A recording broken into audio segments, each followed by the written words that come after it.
The old typewriter sat untouched in the attic, draped in a thick shroud of dust and shadow. I found it while searching for inspiration, its keys cold beneath my trembling fingers. I pressed one, expecting the familiar clack, but nothing. Silence. I pressed another, and another.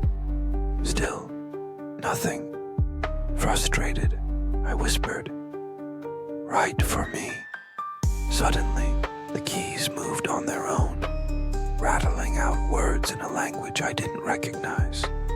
My breath caught as the machine spelled my name, letter by letter, then paused. The attic grew colder, the air heavy and still.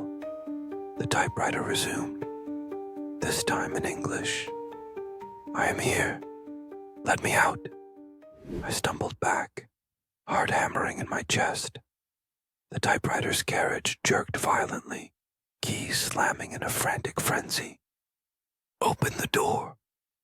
I turned to run, but the attic door slammed shut behind me.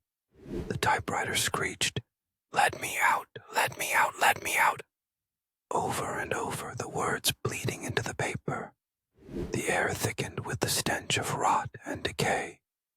Shadows pooled at my feet, twisting and reaching, grasping with unseen hands. The typewriter fell silent, leaving a single line on the page. "Thank you." Cold hands closed around my throat as darkness swallowed the room whole.